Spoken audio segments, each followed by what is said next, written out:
podemos afirmar perfectamente que aquellos que lo traspasaron, y se está refiriendo efectivamente a sus hermanos judíos de nuestro Señor Jesucristo, harán lamentación cuando vean su venida, como ya la hemos explicado, de aquella... Estoy escuchando un eco, ¿no? Ya. ¿Me escucháis bien? Bien, ya otra vez volvió. Oh, qué bueno. Por tanto, esto es hermosísimo ver ahora en las Escrituras, ir leyendo y ciertamente os recogeré de entre las naciones, os haré mejor que la primera vez que estuvisteis conmigo. Todas estas cosas las reconocemos ahora muy fácilmente que está hablando efectivamente del milenio. Está hablando efectivamente de ese tiempo en que Dios va a recoger a su pueblo y que nos dice que se van a volver de corazón, lo cual es maravilloso. ¿Okay? Pero esto todo se ha ido abriendo a medida que hemos estado abriendo el Apocalipsis. Y daros cuenta, sobre todo el Evangelio de Mateo es donde tenemos cantidad de cosas del milenio. Cantidad de cosas del milenio. Tenemos, por ejemplo, y ya lo hemos leído y Amparo se ha referido a eso, es que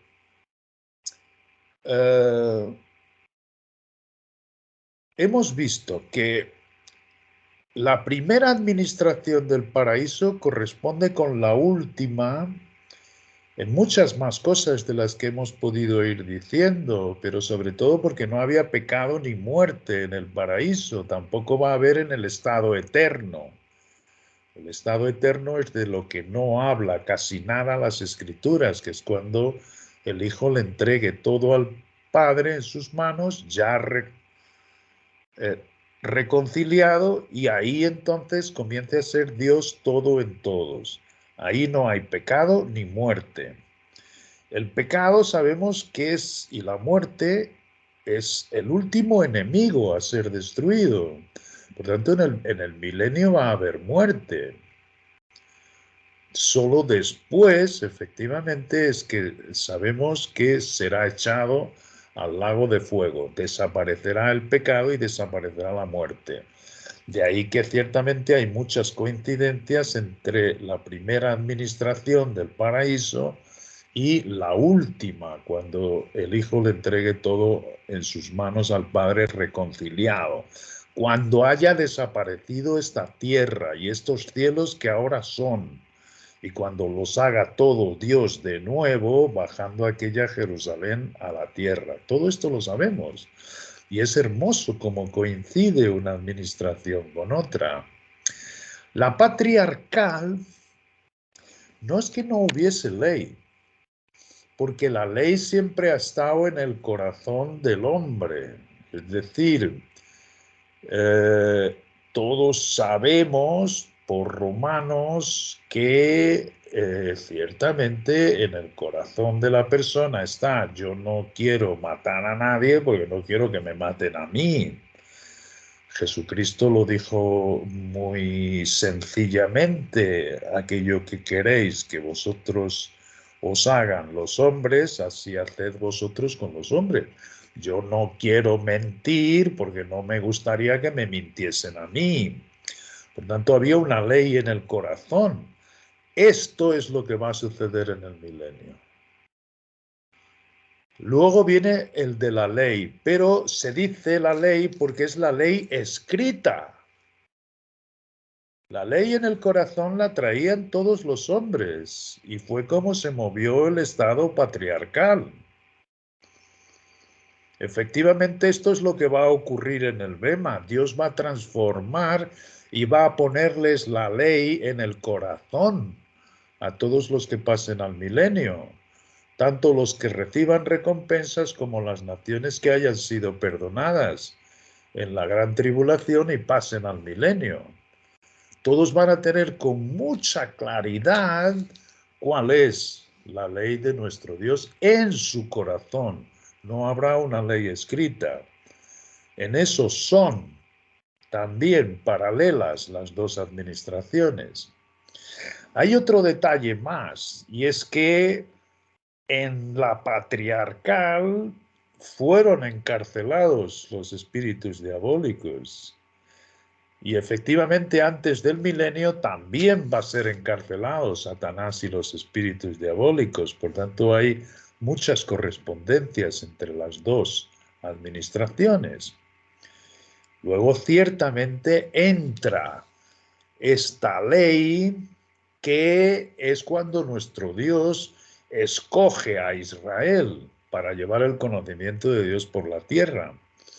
Pero como ha estado explicando Amparo, todas estas administraciones han acabado en fracaso. Por eso es que tuvo Dios que hacer dos pactos. El primero en que si Israel se hubiese mantenido, no hubiese tenido que pasar por todas esas calamidades que pasaron. Y después nuestro Dios hizo un segundo pacto con Abraham, al que hizo dormir mientras se elaboraba el pacto, queriendo decir que ese pacto se llevaría a frente solo por su poder, capacidad, gracia, santidad y justicia, no por ninguna del hombre. Porque el hombre ha fracasado siempre y va a fracasar también en el milenio, aunque no entendamos esto, pero sí que lo sabemos que va a acabar en fracaso. Por eso va a tener que ser desatado por un poco espacio de tiempo Satanás para que los que estén obedeciendo fingidamente en el milenio se levanten en sus filas y quieran usufruir de los beneficios que va a haber en el territorio. Así mismo. Pero, como os digo, ahora el Evangelio de Mateo se hace muy claro. Una de las cosas que no entendíamos era efectivamente cuando leíamos en el capítulo 5,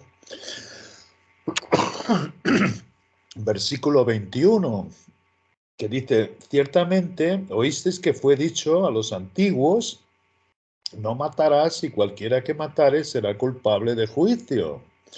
Pero yo os digo que cualquiera que se enoje contra su hermano será culpable de juicio. Es una ley que está en el corazón. ¿Oísteis que fui dicho a los antiguos? Pues ahora en el corazón, aquí tú, si te pones contra tu hermano, serás culpable de juicio. Y cualquiera que diga necio a su hermano será culpable ante el concilio. Y cualquiera que le diga fatuo, es decir, cualquiera que persevere en el milenio, pecando, teniendo en su corazón muy claro lo que Dios ha dicho, ese va a ser gobernado con vara de hierro. Y ciertamente, si tú persistes en esa altura en seguir pecando, va a haber lo que se llama el Gehenna, que se traduce infierno, de donde ciertamente no hay resurrección. Os pido disculpa. Vamos al capítulo 12. Vamos a ver algo que ha leído Amparo hoy y que podemos entender muy bien. Una de las cosas que va a haber en el milenio, como he dicho, y que es particular también del estado patriarcal, es que los espíritus diabólicos fueron encarcelados. Hubo unos que se quedaron en la zona celeste, pero los que traspasaron fueron encarcelados, los que traspasaron sus límites y corrompieron a la humanidad toda. Bueno, pues esto va a ser hecho antes del milenio, va a ser Satanás encarcelado para que no pueda engañar a las naciones. Es decir, nadie va a tener excusa porque Dios les va a poner su ley en su corazón a las personas. Todos van a saber muy claramente cómo se deben comportar y van a tener que obedecer, no va a ocurrir como hoy. Pero en el capítulo 12, fijaros, En el versículo 22, primero, todo lo que vemos en Mateo tiene que ver con el reino, tiene que ver con el rey. Tenemos a un endemoniado liberto. ¿Sí qué? 12. Muy bien. Disculpa, Juan, 12 qué. En el capítulo 12, versículo 22. Gracias. En el versículo 22 dice, entonces fue traído a él un endemoniado ciego y mudo. Acordaros que esos son todos señales, y las señales nos hacen ver más cosas por detrás de la palabra. Y es como estaba Israel, ciego y mudo. Por tanto, esta sanidad en particular, pues también tiene por detrás el estado en que estaba Israel, ciego y mudo. Y mudo porque no hablaban, no confesaban las escrituras, no glorificaban a nuestro Dios. Y ciego porque no veían, no tenían claro cuál era, no tenían la luz, estaban endurecidos en sus corazones. Por tanto, esto sí que fue real, esto fue verídico, pero era una señal. Se dice señal porque el estado del pueblo en su totalidad era como este endemoniado. Estaban ciegos y estaban mudos, como nuestro Señor Jesucristo los acusó muchas veces. Y les sanó como hizo Jesucristo. Y como estaba en el tiempo de los hechos con los discípulos, a los cuales dio autoridad, porque él quería que realmente esto fuese hecho y que fuesen cabeza de naciones y que llevasen el conocimiento de Dios por la tierra. Por eso le dio esas señales que desaparecieron cuando Israel fue puesto de parte. De tal manera que el ciego y mudo veía y hablaba. Y toda la gente estaba atónita y decía, ¿será este aquel hijo de David? ¿Será este? Siempre estaban igual, siempre estaban, ¿será? No, ese ha nacido allí. Entonces, no, su padre es carpintero, ¿no te acuerdas? Y sus hermanos, ¿no? Entonces aquí, no. Cuando venga el Cristo ni sabemos de dónde va a venir. Y siempre discutiendo, siempre aunque hiciese todas las señales, igual que las hicieron los discípulos, pero nunca creyeron, nunca se arrepintieron. Acabó en el fracaso que estuvo explicando Amparo. Mas los fariseos, al oírlo, decían, este no echa fuera a los demonios, sino por Belcebú, príncipe de los demonios. Sabiendo Jesús los pensamientos de ella, le dijo, todo reino dividido contra sí mismo es asolado, y toda ciudad o casa dividida contra sí misma no permanece. Y si Satanás echa fuera a Satanás, contra sí mismo está dividido. ¿Cómo pues permanecerá su reino? Y si yo echo fuera los demonios por Belcebú, ¿por quién los echan vuestros hijos? Por tanto, ellos serán vuestros jueces. Pero si yo, por el Espíritu de Dios, echo fuera los demonios, y esto es lo que va a ocurrir antes del milenio, los va a encerrar en el abismo, ciertamente ha llegado a vosotros el reino de Dios. Por tanto, este versículo podemos hacer la representación de la entrada del milenio, como lo hemos visto en el Apocalipsis. Si yo ciertamente echo fuera los demonios, ciertamente ha llegado a vosotros el reino de Dios. Y esto es lo que va a ocurrir. Y esto es lo que quería que él ocurriese en este tiempo. Y por eso le dio autoridad a sus discípulos. Después de haber sido repudiado y muerto en la cruz, les dio esa posibilidad de venir a arrepentirse para que todo esto fuese inminente. Y todo el libro de Hechos es una llamada al arrepentimiento para que eso hubiese sucedido. Porque ¿cómo puede alguno entrar en la casa del hombre fuerte y saquear sus bienes si primero no le ata? El hombre fuerte es Satanás. y saquear sus bienes, es decir, todo lo que él tiene que le entregó el hombre, una vez que esté encarcelado, entonces él podrá saquear su casa. Y saquear su casa significa no va a poder engañar a las naciones. El que no es conmigo, contra mí es. Y el que conmigo no recoge, desparrama. Me encanta esto. En Cristo recogemos continuamente sabiduría y el amor del Padre. Y de otra manera, en nosotros mismos desparramamos continuamente. Pero en Cristo tenemos que recoger. Por tanto os digo, fíjate, todo pecado y blasfemia será perdonado. Está hablando del adversario, ya está atado. Así que esto será una ley en el milenio.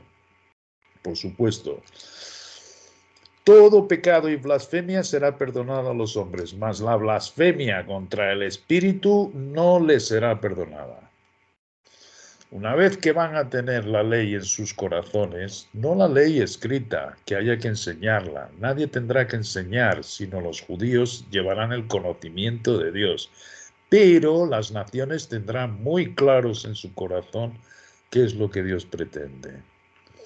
Si alguno, aún con ese conocimiento, tienta a Dios en el sentido de que resiste a nuestro Dios y blasfema contra él, a ese no le será perdonado. Así mismo.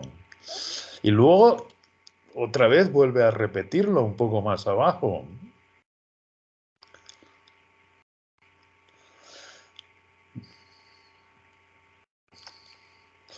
Dice en el 32. El 31 toda blasfemia, y el 32, a cualquiera que dijere alguna palabra contra el Hijo del Hombre le será perdonado, pero al que hable contra el Espíritu Santo no le será perdonado, ni en este siglo, ni en el venidero. ¿Cuál es el siglo venidero? La palabra siglo es la palabra era o edad. La era o edad no le será perdonado, ni en esta que está hablando Jesucristo, que corresponde también con la del libro de los Hechos, porque es otra vez la llamada al arrepentimiento, ¿entiendes? Ni en la venidera. ¿Cuál es la venidera? ¿Cuál es la venidera? La venidera es el milenio, porque no había conocimiento de este intervalo de la gracia. Los discípulos tenían la venida de Jesucristo inminente en todo el libro de Hechos. No se había dado el gran secreto. Nadie sabía lo que iría a ocurrir. Por tanto, todos estaban pensando que la venida de Jesucristo, todos los que creían, era inminente.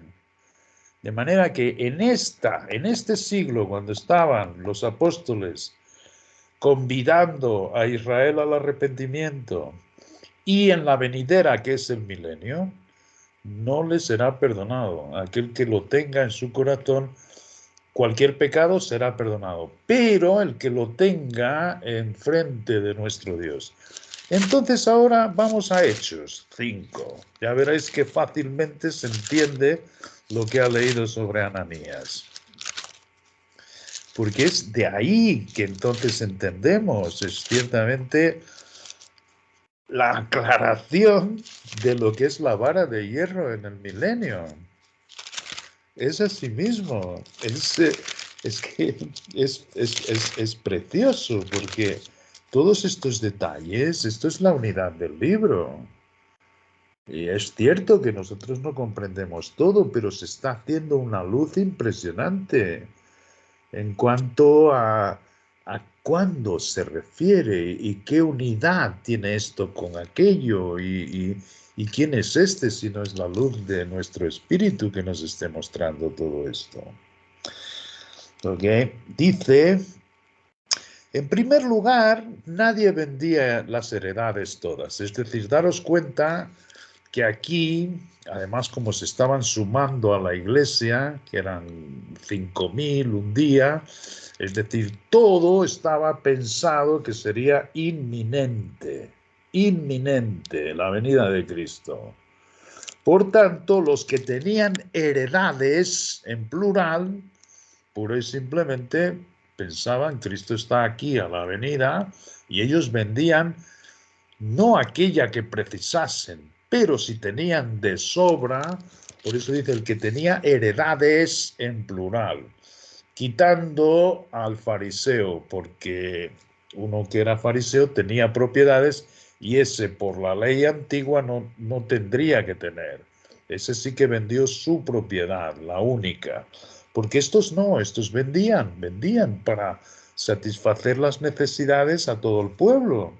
Dice, y la multitud, en el capítulo 4, versículo 32, de los que habían creído era de un corazón y un alma, y ninguno decía ser suyo propio nada de lo que poseía, porque habían admitido, se habían arrepentido, sino que tenían todas las cosas en común.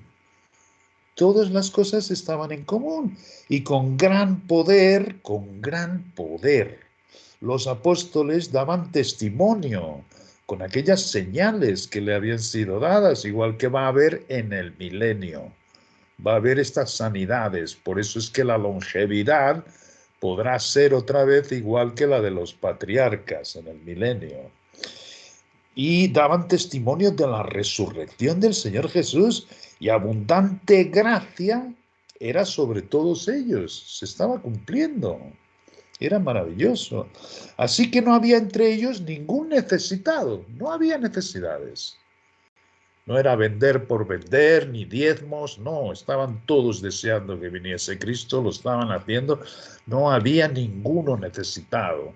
Y el que tenía más le daba al que no tenía, y era como hacían todas las cosas, teniendo las cosas en común. Era maravilloso, este es el escenario.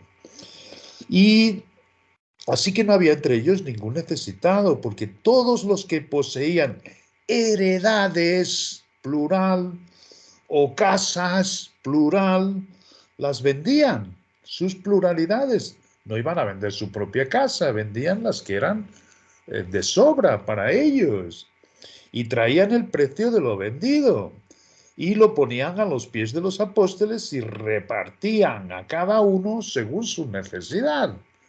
Fijaros qué cosa tan maravillosa. Ciertamente, este es el escenario. Entonces José, a quien los apóstoles pusieron por sobrenombre Bernabé, que traducido es hijo de consolación, levita, y los levitas no tenían derecho a propiedad ninguna en el Antiguo Testamento. Pero arrepintiéndose, cumplió la ley del Antiguo Testamento que un levita no tendría que tener. Su heredad era Dios, y sería de los que llevarían el conocimiento a Israel. Y esto es lo que tenía que haber guardado. Natural de Chipre, como tenía sí que tenía una sola heredad, la vendió, correspondiendo con lo que se decía en el Antiguo Testamento, y trajo el precio y lo puso a los pies de los apóstoles. Toda la gente estaba volviendo a las Escrituras, toda la gente estaba viendo el poder de los apóstoles. Y aquí es donde entra Ananías. Pero cierto hombre llamado Ananías, con Safira su mujer, vendió una heredad. Una, ¿ok? Una de sus muchas, no como el levita, porque este tenía muchas. Y sustrajo del precio, sabiéndolo también su mujer. Y trayendo solo una parte, la puso a los pies de los apóstoles. Y dijo Pedro, Ananías, ¿por qué llenó Satanás tu corazón para que mintieses a quién? Al Espíritu Santo.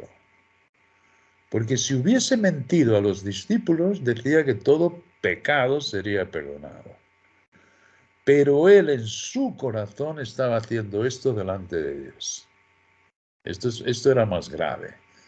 porque ni en este siglo en el que está habiendo el arrepentimiento, ni en el venidero, que es el del milenio, esto se va a tolerar. Fijaros bien, dice, reteniendo la heredad, si tú te hubieses quedado con ella, ¿entiendes? ¿No se quedaba para ti?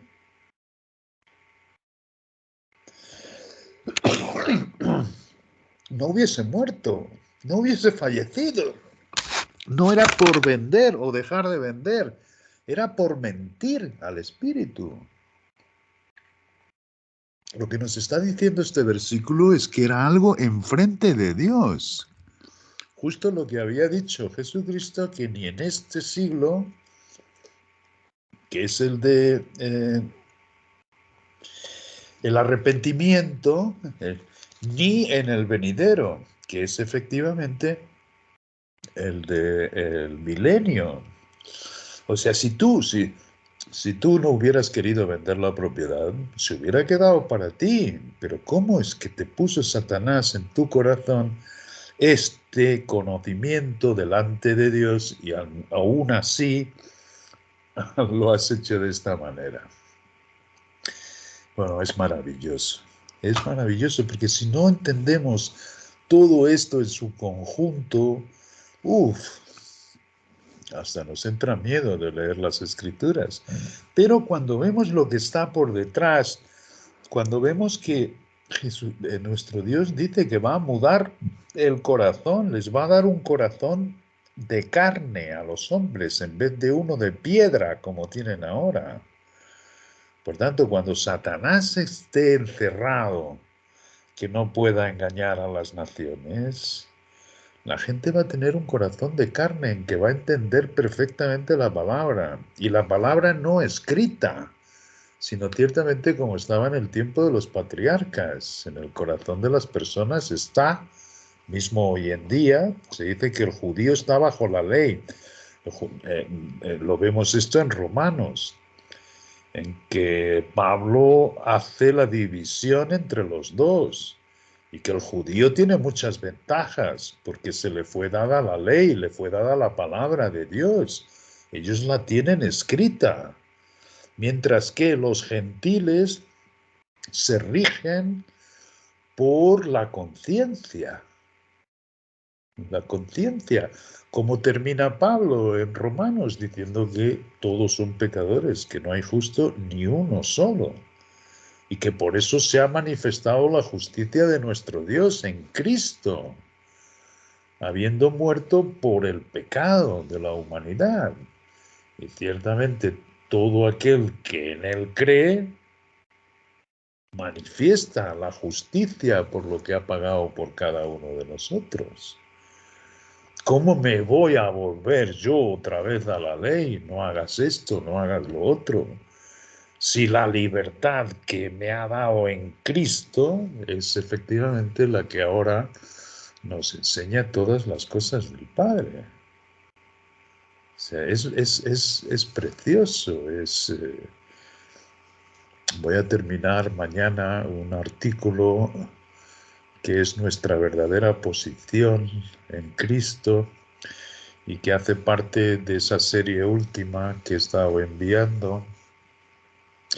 Y voy a comenzar uno que es el gran secreto y el misterio en Efesios, porque es necesario que entendamos bien la posición tan única que tenemos. Y es una serie de artículos donde ciertamente hace Tom Ballinger, que es otro de los que escribía el expositor de Berea, y me encantó, una exposición muy clara de las diferencias que hay en las epístolas en prisión y del gran secreto, es decir, de no ponerse en los rudimentos del mundo, de no ponerse en las ceremonias que podemos escuchar y leer del Antiguo Testamento. Por eso decía Amparo, el peligro que hay, pues leer las Escrituras y no distinguir sobre todo esa plenitud que ahora tenemos habiendo venido lo perfecto. Y lo perfecto es Cristo. Lo perfecto es Cristo. Nos deja sin excusa porque no es entender las Escrituras. Como os digo, yo creo que es igual que las estrellas. Es decir, podemos leer, podemos saber algo de astronomía, pero la grandeza, entender la perfección con que las estrellas están puestas, yo lo considero igual que entender todo lo sublime que es las escrituras. Pero como la plenitud de Dios, que es Cristo, el que está haciendo su sustitución de nuestra vida en nosotros, y Él es el que vive, comenzamos a entender una parte de las escrituras y comenzamos a ver un Dios mucho más grande cada día. Y comenzamos a ver esta unidad maravillosa a la cual ciertamente hacemos bien en estar atentos, como una antorcha que alumbra en un lugar muy oscuro que es este mundo. Es el único luminar que tenemos y es Cristo en nosotros, en cada uno de nosotros. Es maravilloso. Pensando en todo esto, ciertamente todas las angustias, todas las tribulaciones diarias se quedan en nada, es decir, no nos asustan para nada, no nos asusta la muerte. También hablamos de eso, qué maravilloso es para un creyente iluminado por la gracia de una manera natural, pues no temer la muerte. O sea, estos son los beneficios que ha ido trayendo nuestro Cristo de una manera natural, no por nuestra disciplina, sino porque la buena obra que comenzó Él en nosotros se sigue perfeccionando hasta el día de Jesucristo, en que lo veremos todo cara a cara, pero va amaneciendo. Lo que es cierto es que la luz va amaneciendo y vamos viendo toda esta maravillosa obra que está en sus escrituras, de manera que es un privilegio tremendo. Y espero que en este próximo artículo del Gran Secreto y el misterio en Efesios lo haga más claro a los que quieran entenderlo. Muchas gracias. Gracias a ti, Juan. No, pues imagínate. Ya, era una pregunta que, ¿te acuerdas que, bueno, ahora ya entendí la relación entre los patriarcas y el milenio? Bueno, muy bien, maravilloso. Entonces, ¿alguien desea cerrar con una oración, por favor?